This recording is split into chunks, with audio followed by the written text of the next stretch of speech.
right, guys. Well, thank you so much for coming out. I appreciate it. As you know, we're going through the 10 questions, the 10 toughest questions for Christians, and we're up to month number 4. And tonight's topic, what we're going to discuss is, does science disprove God? Okay? Has anybody ever gotten that question? Oh, science disprove God? You got it? Okay. Yes. So it's going to be a short lesson. Nope.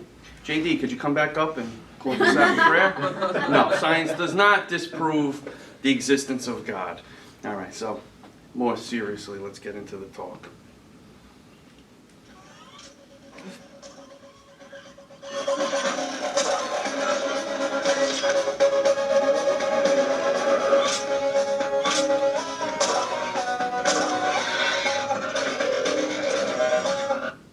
All right, so what'd you think? Nice. You like it? I want one. You want one? All right. Not the robot. So you guys ready to get into the topic? Are you guys okay with this, the way it is? Yes. Okay, you shouldn't be. Here's why. Look at the way it's framed. Faith versus science. Look at the way the proposition is being proposed. Would you have any issues with that? Why are they pitting faith against science? Don't we need both of them? Doesn't science depend on faith? Right? And look at what else they say. Science is evidence-based, while faith is believing with an absence of evidence. Do you like the way that sounds? Is faith believing without evidence? No. No.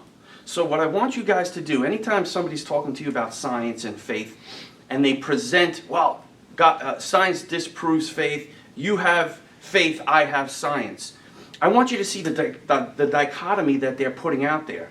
And they're trying to pit faith against science and science against faith. This is going to be a matter of worldviews. This is going to be a matter of what your basic assumptions about reality are. We call them presuppositions. So the scientist or the materialist has a basic assumption about life that he's coming into the argument with. We have a basic assumption about the world and how it is. We believe that God exists and His Word is true. That's our base assumption. So when they pit faith versus science, they're creating something that doesn't exist. Okay? They're pitting faith against science when faith and science are friends. Okay?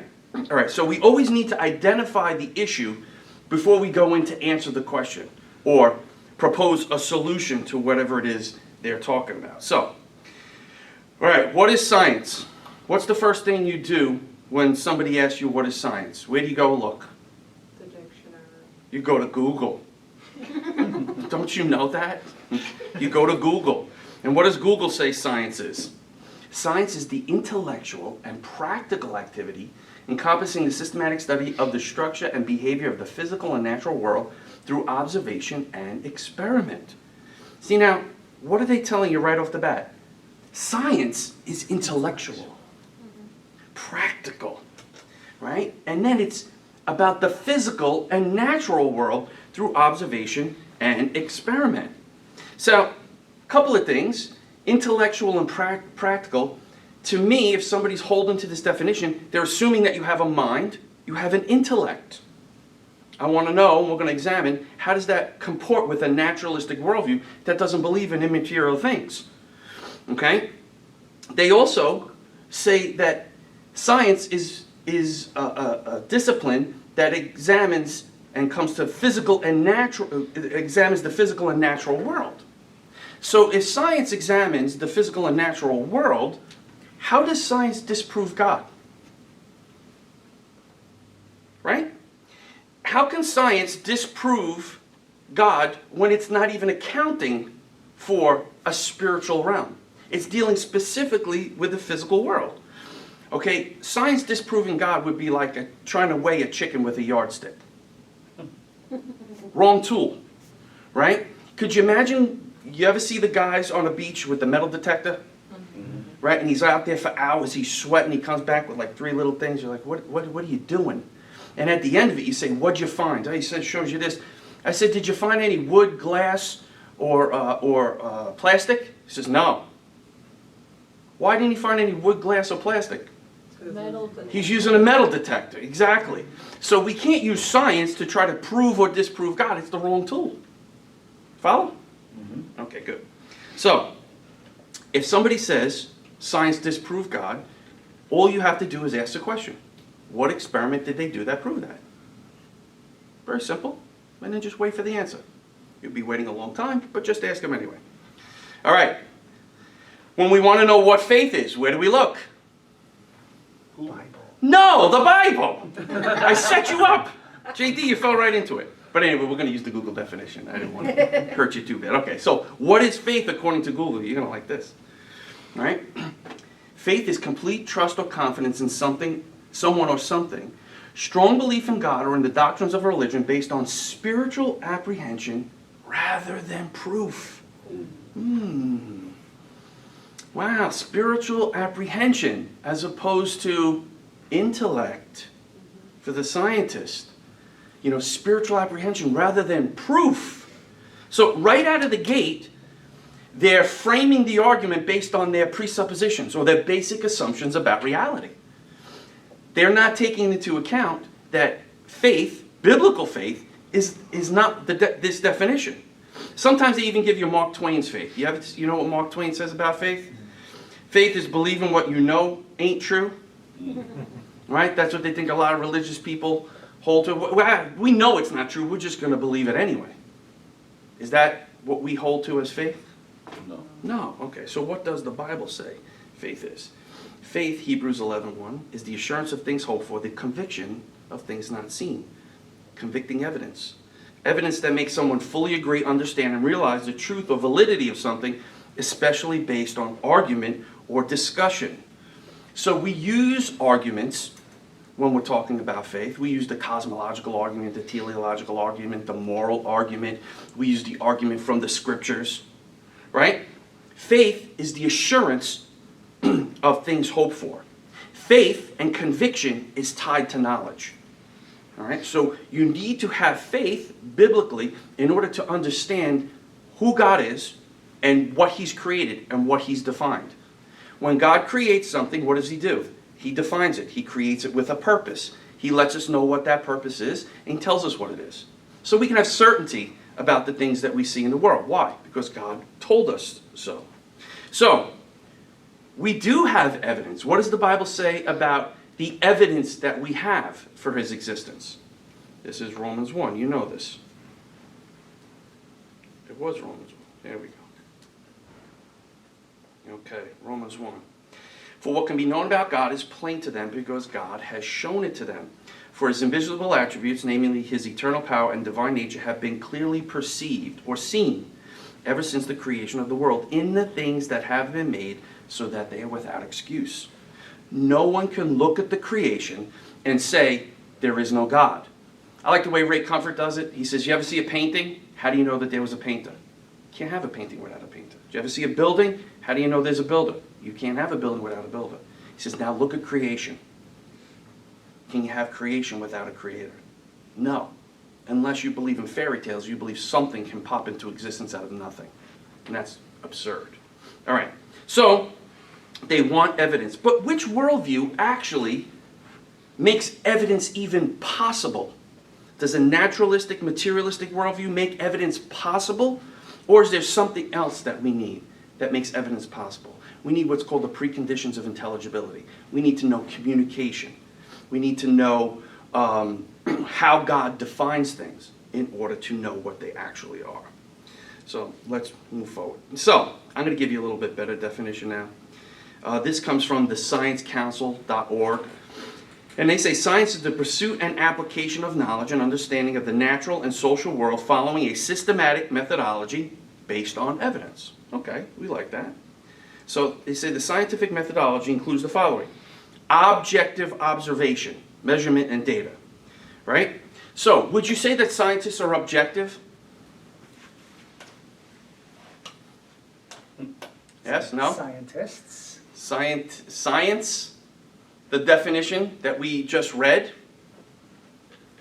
would they be objective?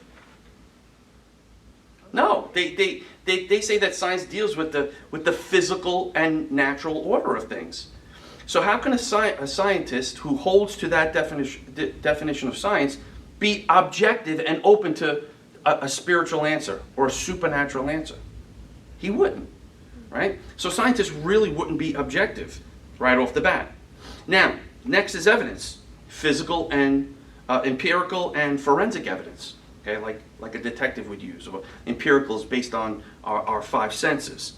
Okay, what worldview can provide the preconditions that make evidence possible? In other words, we need to know what is the nature of reality. How do we know what is a fact and what isn't a fact? On a naturalistic, materialistic worldview, I could define facts however I want. In fact, you have people say, well, that's just a brute fact. My question is, okay, is it tied to anything? In our worldview, every fact is derivative.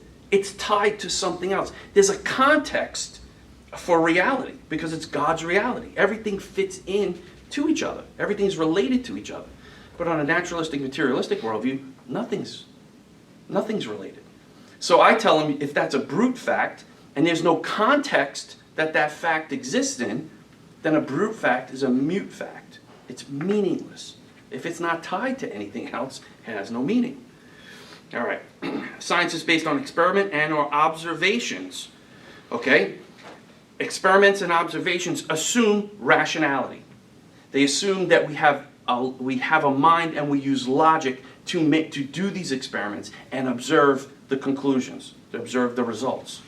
Again, does a materialistic worldview support a mind? Next is induction, reasoning to establish conclusions drawn from facts or examples. Now this is really interesting that they put induction up here because Bertrand Russell was a famous atheist, and he taught about the problem of induction. What's the problem of induction? The problem of induction is this. You can predict. You can't know for certain what's going to happen tomorrow based on today. In other words, you can make a prediction, but you don't know for certain that tomorrow will be like today, especially in a naturalistic, materialistic worldview where things happen all the time. I mean, on their worldview, the universe popped into existence out of nothing, right? Things fluctuate all the time. Blind random chance, right? So the problem of induction is how do you know that tomorrow is going to be like today without appealing to today? And here's the problem. If that was your measurement, that tomorrow is going to be like today because of what we know today, then I could predict safely that I'll be alive tomorrow. And the next day, and the next day, and the next day. But we know that's not true because people die. But if you use the inductive method, well, I've been alive today, I've been alive the day before, so tomorrow I'll be alive. And that's what his issue was. So induction is really a problem for scientists. Next, repetition. Okay, you're going to have to repeat the experiment. And what does repetition assume? It assumes the uniformity of nature, that nature is going to be the same tomorrow as it was today. The force of gravity is not going to change. Planck's constant is not going to change. Atomic mass, nuclear mass, all these things are not going to change. The speed of light. So they'll do repetition to test their experiment, knowing that tomorrow is going to be like today. They assume the uniformity of nature, but their worldview can't support it. Okay, next, critical analysis. Now, how does critical analysis come into play when you take supernatural causes off the table? How can you be critical about something? You're showing your bias up front. You can't be unbiased when you're not open to a supernatural cause or a supernatural result. Next, verification and testing, critical exposure to scrutiny, peer review, and assessment. Okay. Has anybody seen the movie Expelled by Ben Stein? You saw it. You know the movie. Okay. What happens when you question evolution on a scholarly and academic university level? That's your job. They blackball you. You lose your job. They throw you out. So what happened to exposure to scrutiny, peer review, and assessment? If you even question the fact of evolution, you're out. How about people questioning global warming or climate change? What happens? Get out. Oh, he doesn't believe in climate change. What about COVID stuff? You start questioning the science behind COVID. Oh boy, you're an oppressor. You're an oppressor now, right? So again, they go through all of these things from a naturalistic, materialistic worldview, but the question is, why is science even possible in the first place? They have all these basic assumptions about life, about reality. I shouldn't say life. They have all these basic assumptions about reality, and then they use those to try to follow up to come to the conclusions that they want to come to. Now, I don't say that all scientists are dishonest. They're not. But we're going to go through and show you a couple of things about that too. Okay. But science, using science and the scientific method, that can only take us so far. And here's what I mean by that. Is science the only way to know things?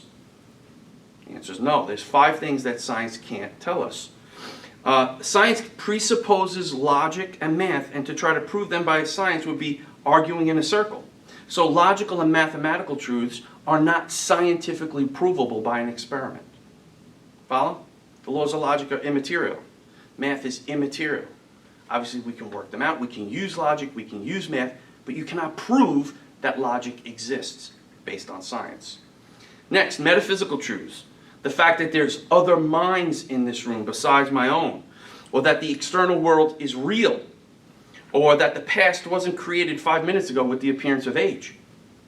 How would you go about disproving that with a scientific experiment? You can't. Again, science is only going to take you so far. Ethical beliefs.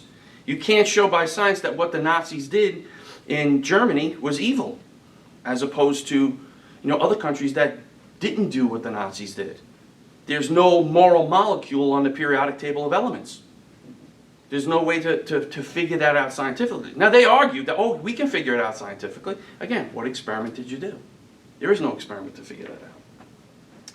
Next, aesthetic judgments. The beautiful, like the good, cannot be scientifically proven. And finally, science itself. Science itself cannot be justified by the scientific method. In other words, that it's not the only way to know something. So science can't even do an experiment to prove that science is the only way to know something. In fact, the funny thing was, I was going back and forth with a science teacher. I don't know if he was in a college teacher or high school teacher, and we were going back and forth about evolution, and he was science, science, science. I said, well, not for nothing, you work in a school. What about the philosophy department? I said, how does philosophy play into, learning about the world? He says, philosophy has never taught us anything.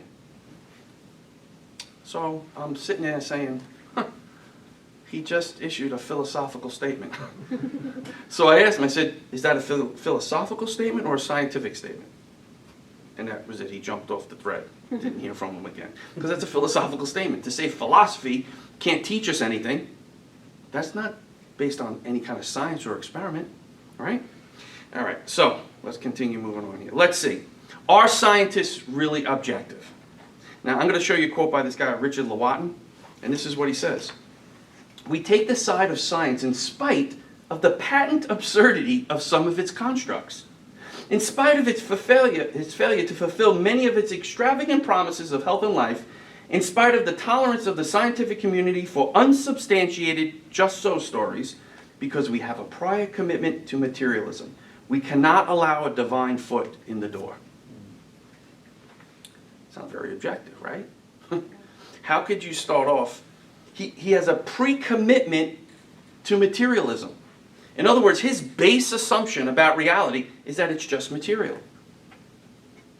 Now everybody, scientists, Christians, every single human being has basic assumptions about life.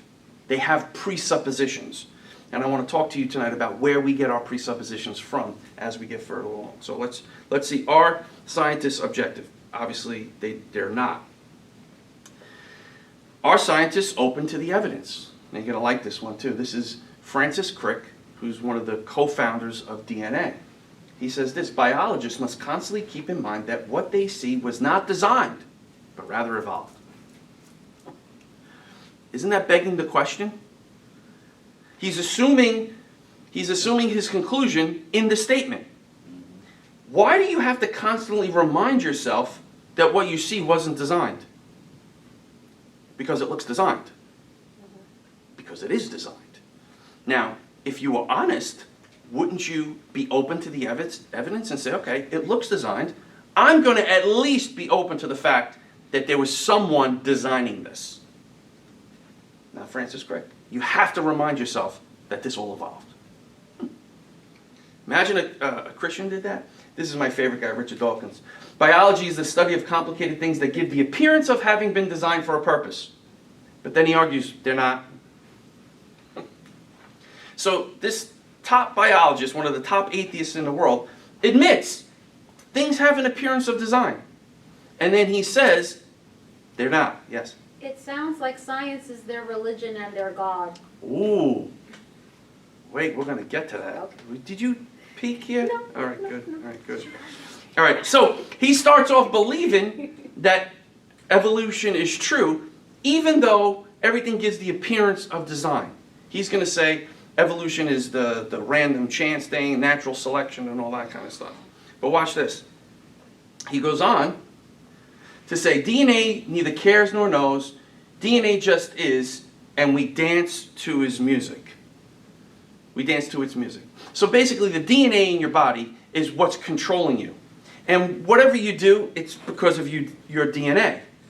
Now, he'll go on to say this. We are machines built by DNA whose purpose it is to make more copies of the same DNA. This is exactly what we are for.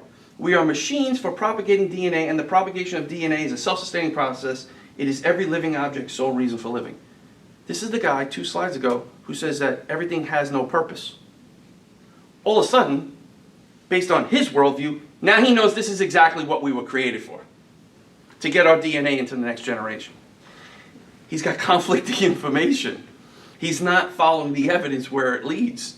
I mean, if you were to examine a strand of DNA, you would know that this is an incredible software code that even Bill Gates says DNA is far, far, far more complex than any operating system I've ever created. Now, do you think Windows came about by blind random chance? No, Bill Gates has got the bank account to prove that. Unless it's Windows Vista, right? That would be blind random chance. All right.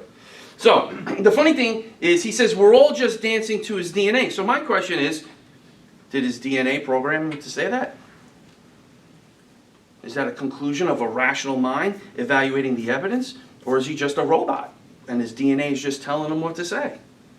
Right? He's just doing the evolution dance. All right, so are scientists using reason? Not if we're just dancing to our own DNA. Okay, do scientists do critical analysis?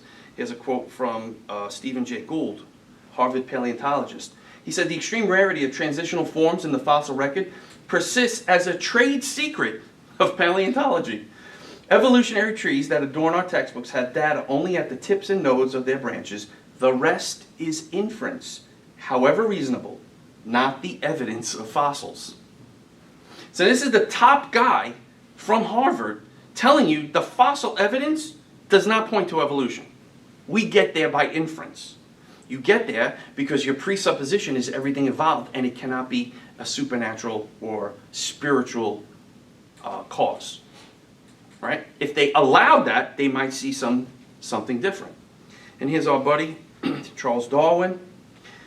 To suppose that the eye could have been formed by natural selection seems, I freely confess, absurd in the highest possible degree. All right? He says, if my theory is shown to be more, if the cell is shown to be more complex than what I understand it to be, then my theory is right out the window. Now, with the electron microscopes that we have, there's more things going on in a cell than go on in New York City in one day. That's how complicated the cell is with the RNA, DNA, all these different things working together. They describe a single blood cell like a city. That's how complex it is. And they want us to believe that it all happened by blind, random chance without a designer. Okay, do scientists do critical analysis? I want to introduce you to David Berlinski. He says there are gaps in the fossil graveyard, places where there should be intermediate forms, but where there is nothing whatsoever instead. No paleontologist denies that. This is so. It's simply a fact. Darwin's theory and the fossil record are in conflict. Now, David Berlinski is a well-known mathematician. He says that he's agnostic. He doesn't know if God exists or doesn't exist. But he's certainly no friend to evolutionists or atheists. He truly comes out and says some pretty interesting things. In fact, we're going to read one of them now. He says, has anyone provided proof of God's inexistence? Not even close. Has quantum cosmology explained the emergence of the universe or why it is here? Not even close. Have our sciences explained why our universe seems to be fine-tuned to allow for the existence of life? Not even close. Are physicists and biologists willing to believe in anything so long as it is not religious thought? Close enough. Has rationalism and moral thought provided us with an understanding of what is good, what is right, and what is normal? Not close enough. Has secularism in the terrible 20th century been a force for good? Not even close to being close. Is there a narrow and oppressive orthodoxy in the sciences? Close enough. Does anything in the sciences or their philosophy justify the claim that religious belief is irrational? Not even in the ballpark. Is scientific atheism a frivolous exercise in intellectual contempt? Dead on. He's not pulling any punches. He's examining the atheist attitudes and the conclusions they're coming to and saying it doesn't comport. It does not comport with reality. Now, I wish the guy would go a step further and start looking into the fact that there's supernatural and spiritual causes behind these things, but it's hard to argue with people. Okay, here's another question I have for scientists. What scientific imperative tells you that you must be honest in your findings? Is there any scientific experiment? There is no moral molecule on the periodic table, but is there a reason that they should be honest? I don't know. Let's see. Are scientists honest? You know, anybody knows what those are? Those are the peppered moths that appear in every science textbook as proof for evolution. The funny thing is, those moths were pinned to that tree. They don't appear that way in nature. In fact, they go way high up into the leaves and the top of the trees, and they don't come out. What this scientist wanted to do was show why there's more of the dark moths than the white one. Okay? He says, so when they go out on the trees like this, they're more easier to spot, so birds come and eat that moth, so the other one survives. That's natural selection. Meanwhile, there was no real difference in the quantity between the white peppered moths and the gray peppered moths. It's just what he wanted to prove. He pinned this up there as evidence for something that he didn't have evidence for. So why would somebody do that? Why would somebody do that if the evidence really was pro-evolution? Why would you have to do that?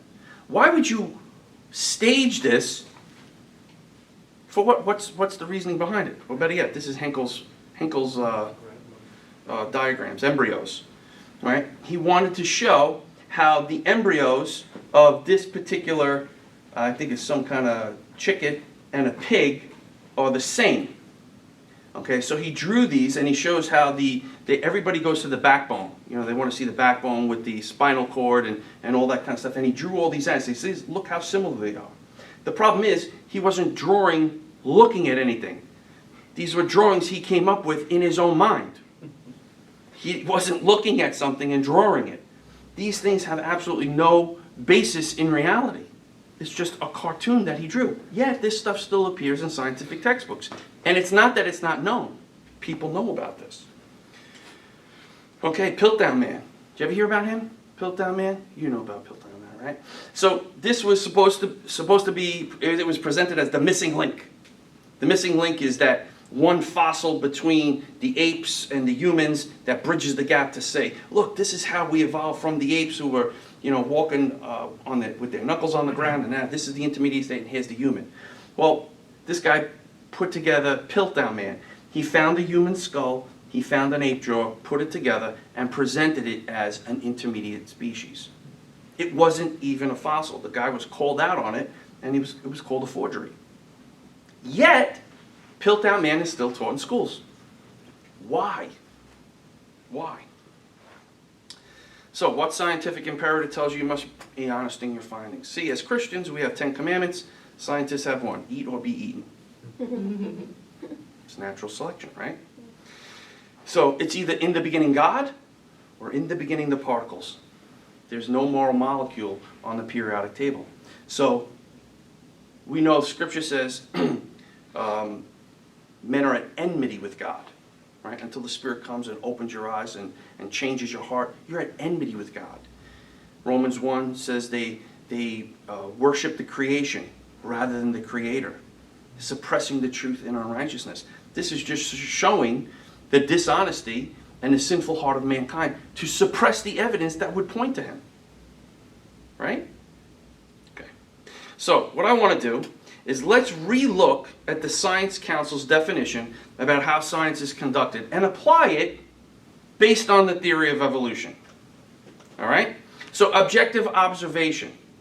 Have any of the scientists who, Richard Dawkins, Richard Lewontin, Crick, have any of them been objective in the evidence that they saw? No, they haven't. What about the evidence?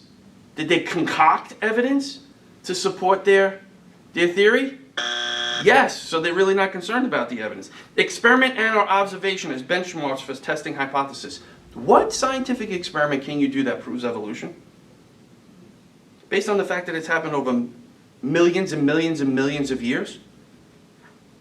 Nobody's done a scientific experiment that proves evolution. You can't, because it takes millions and millions of years, right? So there's no experiment that proves evolution. Induction, we know the problem of induction. You can't tell us for certain what's going to happen tomorrow based on today. That's what Bertrand Russell brought out. Repetition. How do you repeat evolution? Has evolution ever been repeated? No, it hasn't. Critical analysis. These guys start off with presuppositions that there is no spiritual or supernatural cause to anything. They're not being critical of their own methods. If they were, they would get all these hoaxes out of the textbooks. They would change the way they think about things and say evolution is up for debate. Verification and testing. Critical exposure to scrutiny. Is that true? You come out against evolution, you're blacklisted. So, Survey said. evolution is a belief, but not a scientific fact based on the scientific method itself. So, how does evolution hold up scientifically? Horrible. How does it hold up religiously? This is the religion of scientists, because it's not even based on the scientific method. When you hold evolution up to all of these things, it does not comport. You do not come to the same conclusion that a scientist would. And there are many, many, many good scientists out there who are poking holes in evolution. In fact, they got, what's that document, the Descent from Darwinism, where a couple of thousand scientists have signed the Descent from Darwinism because they recognize that Darwinism cannot get us to where we are today. All right, so I'm going to talk to you now with regards to, from a book by an author by the name of Paul Nelson. He has a PhD in chemistry from Arizona University, and he teaches apologetics. And this is what he says. And my question is it fair to call evolution a religious belief? So he says, as a scientist, I'm qualified to state that evolution is not an empirical science. It cannot be demonstrated by observation nor proven by experimentation. The transmutation of one distinct species into another distinct species has never been observed because it's beyond the limits of experimentation. No human can live long enough to observe it. It is impossible to verify because it cannot be tested. Therefore, evolution cannot even be classified as a theory because by definition, a theory must be testable. Evolution is simply unprovable. It is but a speculative philosophy, a faith projection back into time. And he's a bona fide scientist, and he's a Christian, but I think he's looking at the evidence and saying, this is a belief. This is not based on scientific experiment. You can't prove it. It's not repeatable. Okay? And when you actually look at where the evidence points, it doesn't point to evolution. Okay? I'm going to continue using his book. He says, to the evolutionist, the universe is presupposed to be a closed system. Being self-contained, the universe functions according to the laws intrinsic within itself. These laws are referred to as the laws of nature. And this is something really interesting that he brought up. To the evolutionist, natural law possesses the divine attributes of sovereignty, immutability, eternality, and self-determination. They're presuppositions held to by faith. Now you look at those four things, those are four things that we can use to describe God. He's sovereign, He's immutable, He's eternal, and He determines things. Right?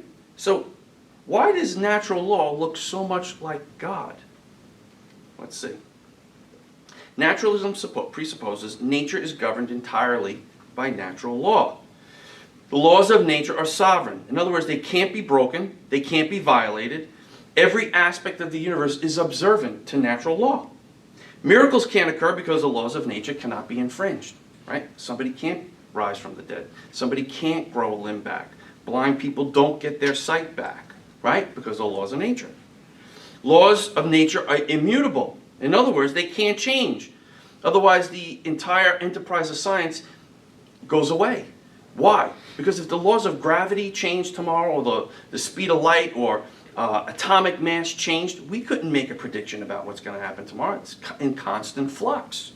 But they say the laws of nature are immutable, can't be changed. Naturalism absolutely depends on the immutable God of natural law to make sense out of anything. Natural law is eternal. This is interesting. Believers in natural hold that the laws of nature had no beginning. Now, why is that wrong? How could the laws of nature have no beginning?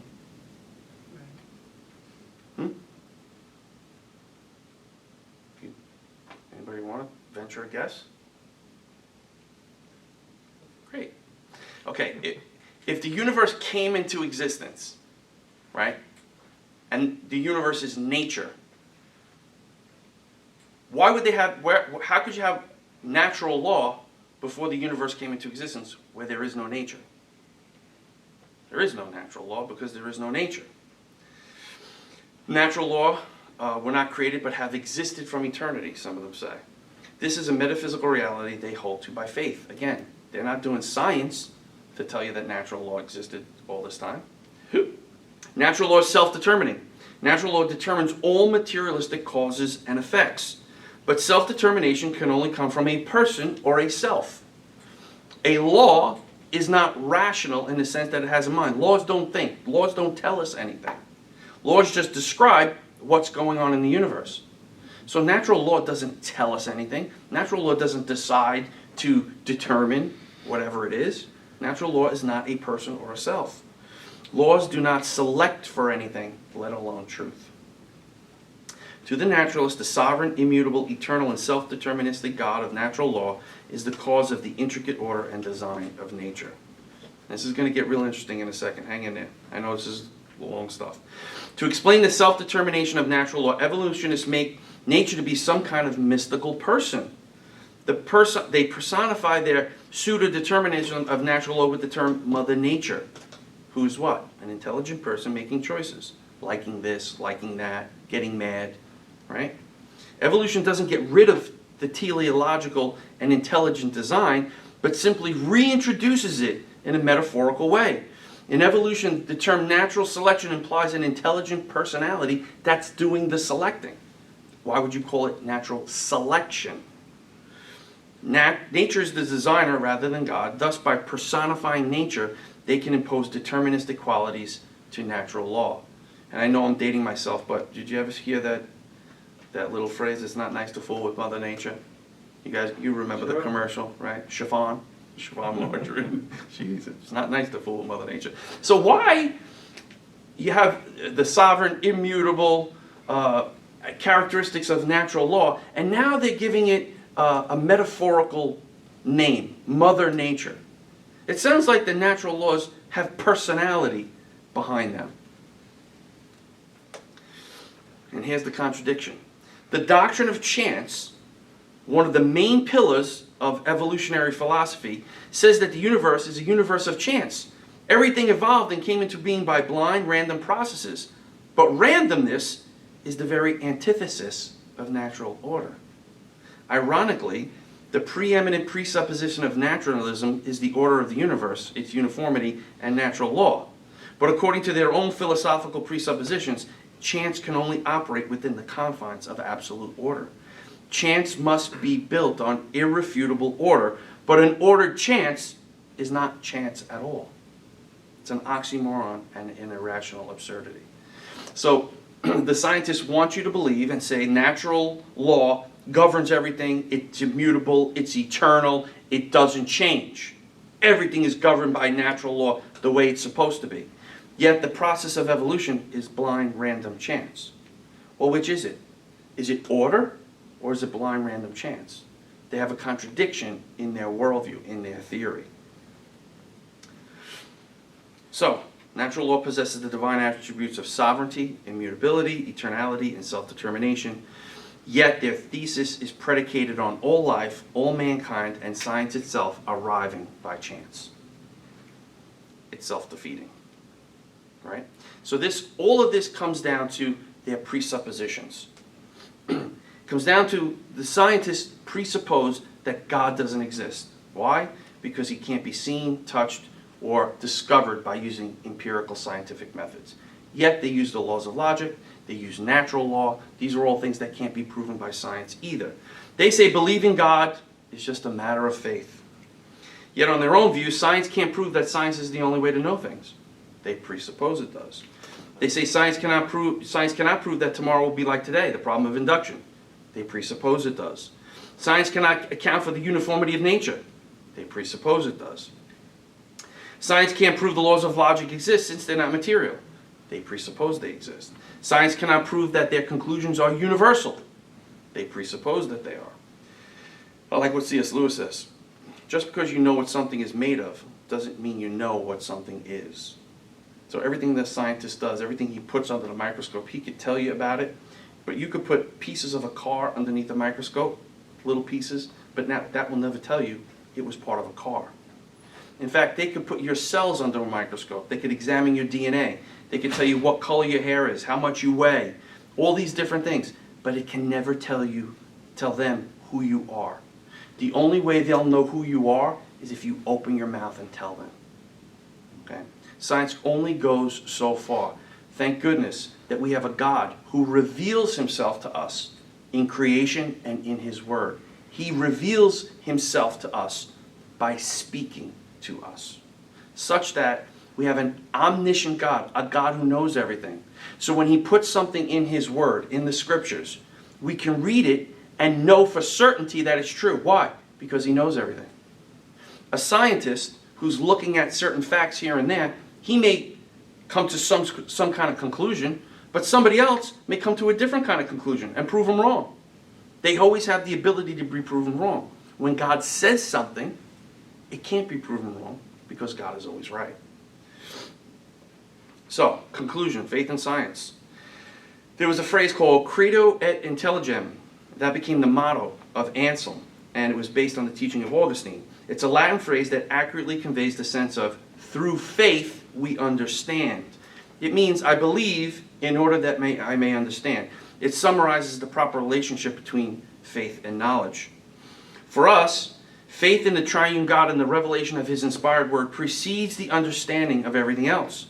We believe the word of God in order that we might understand the universe and all of reality. Belief must precede understanding. So what it comes down to is, what is your anchor point? What vantage point are you standing from when you observe the universe and make the conclusions that you do? I believe that if God was behind, like when you have a child and he gets down and you get behind him and you point him in the right direction and you're showing him something, you're telling him this is what this is. If we think God's thoughts after him, the way he views things, we're going to get it right. But when you're not anchored to God, okay, you're off in space looking at something, you can't tell with certainty what it is. You might be able to tell how it functions and you may be able to predict lots of different things, but you cannot have certainty. So watch, I'm going to do a little exercise here. Can anybody tell me what that is? A boat. A what? A boat. Okay, a boat.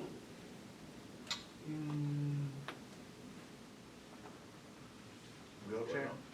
A wheelchair. Okay. Part of, I don't know, a spaceship. Yeah, it could be any one of those things, right? And unfortunately, this is kind of blown up, so it's not as clear. But you might see bits and parts You might be able to make some of the things out, but just watch for a second.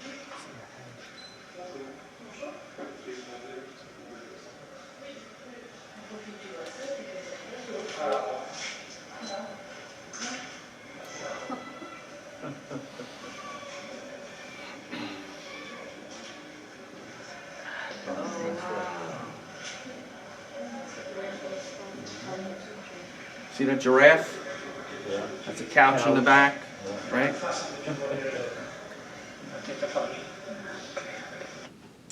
You see, as human beings, we could see things from a whole bunch of different vantage points, right? Without the correct starting point, without the proper frame of reference to view all the facts of reality through, you can make a ton of mistakes.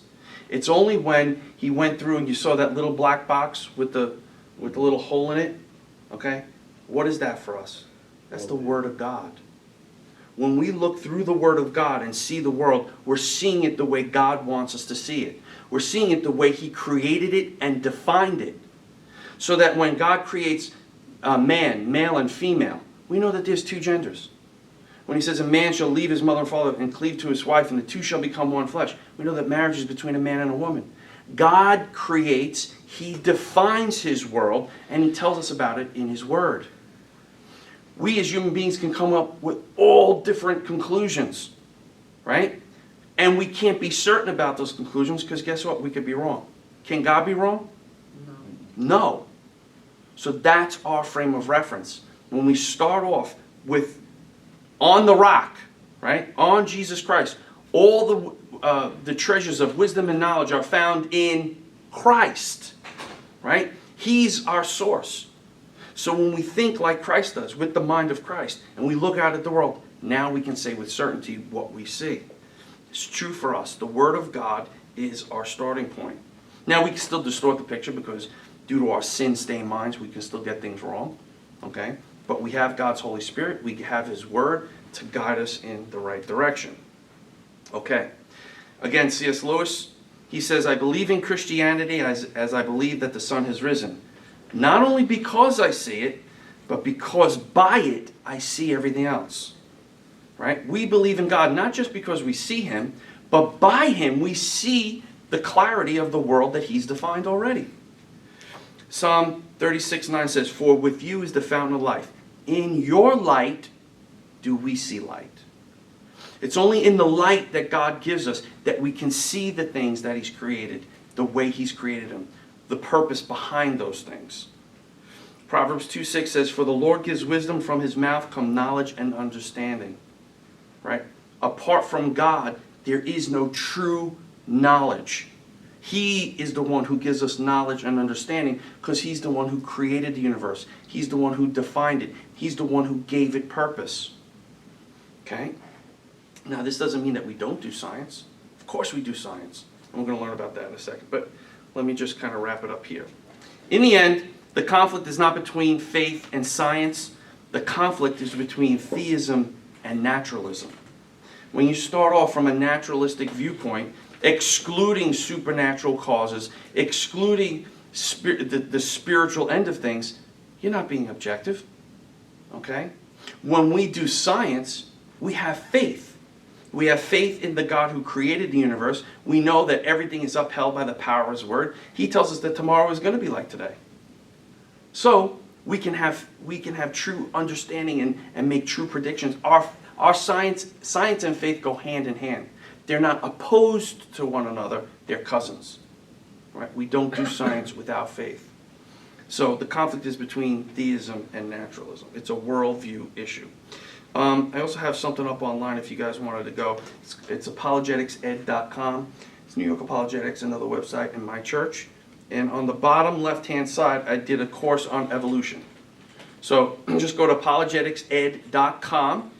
Okay, you can sign up for that. There's a ton of information on there debunking evolution. So if you're interested in that topic, just go there and do it. And I just want to leave you with one thing. It's a friend of ours from Stand to Reason. His name is Tim Barnett. And what does history tell us about science? Who was it that started the scientific endeavor, and why did they do it? Listen to what he has to say. Many have been told that there's a long war between Christianity and science. Well, they were misinformed, but we're going to fix that right now. This is Red Pen Logic with Mr. B, where we help you assess bad thinking by using good thinking, and we try to have some fun while we're doing it. In today's tweet, God-Free World denies that Christian theology was central in getting modern science going. He says it's a Christian myth that Christianity led to science. The promotion of faith as a virtue so central to Christianity is directly toxic to science. No, Christianity loves to attempt to take credit for everything of value and rarely, if ever, deserves it. According to God-Free World, Christianity not only had nothing to do with laying the foundations of modern science, but faith is actually toxic to science. Christianity then takes credit for something it didn't do. Kind of like your high school lab partner who lets you do all the work and then he takes credit for it. I'm talking to you, Derek Smith. This is a serious accusation. Now let's see where the evidence point. First, God-Free World is just plain wrong about the facts. The facts. It turns out that most of the fathers of modern science, the guys who have scientific laws named after them, were Christians. For example, check out these facts. Francis Bacon, the guy who developed the scientific method, he was a Christian. Johannes Kepler, the brilliant scientist who discovered the laws of planetary motion, a committed Christian. Galileo, the scientist who convinced the world that the sun is the center of the solar system, not the Earth, a Bible-believing Christian. Robert Boyle, he founded modern chemistry. Yep. Also a Christian. And Gregor Mendel, he monkeyed around with pea plants and founded genetics. He was a monk, for goodness sake. And what about Louis Pasteur? You got it, a Christian. Lord Kelvin? Hey, can you turn up the heat in here, Stacy? Christian. You get the idea. Virtually all the founders of the disciplines of modern science, most of them Bible-believing Christians, believed that the world they were studying was God's world. Those are the facts. And we're supposed to believe that Christianity had nothing to do with the founding of modern science? Now you might be thinking, well, nearly everyone was a Christian back then, so big deal. That's true, but it misses the point. Well-known sociologist Rodney Stark says that not only was there no inherent conflict between religion and science, but Christian theology was essential for the rise of science. Why? Why did modern science develop in Europe, for example, and not in Africa or Asia or India? Stark says it was because of the unique features of Christian theology. Award-winning author Tom Holland, the historian, not Spider-Man, says this: without Christianity, we would not have science. The Christian convictions of the founders of modern science led to the birth of modern science, because these Christians saw the world in a very particular way. Holland attributes the rise of modern science to what he called the Goldilocks qualities of the Christian God. Well, what are these qualities? First, they believed in an orderly creation because they believed in a God of order who made it. Science relies on an orderly universe that behaves in a particular, regular way. But why would the universe behave this way? Well, the early scientists believed that an intelligent God made it that way. C.S. Lewis says, men became scientific because they expected law in nature. And they expected law in nature because they believed in a lawgiver. Makes sense. Second, to do science, you need smart people using their rational minds to study the world. And where did rational minds come from? A rational God. They were convinced that they were thinking God's thoughts after him. Kepler said that. So not only is the world governed by rational laws, but we can discover those rational laws by using our rational minds. Third, they believe that studying the acts of creation was actually an act of worship. Kepler wrote, I had the intention of becoming a theologian, but now I see how God is, by my endeavors, also glorified in astronomy. And Copernicus said, to know the mighty works of God must be a pleasing and acceptable mode of worship to the Most High. So God-Free World gets the facts wrong. It's simply not a Christian myth that Christianity led to science. Ironically, the idea that Christian faith is toxic to science is the real myth. Some atheists claim that Christianity is a science stopper, but the facts of history tell us just the opposite. Christianity was the modern science starter. James Clerk Maxwell was one of the most important physicists who ever lived. He predicted the electromagnetic waves that help you heat your leftovers, text your friends, and get a tan, or in my case, a sunburn. Maxwell had a Latin inscription carved into the doors of the Cavendish Laboratory at Cambridge University. It translates, "Great are the works of the Lord, studied by all who delight in them." Now let me ask you a question.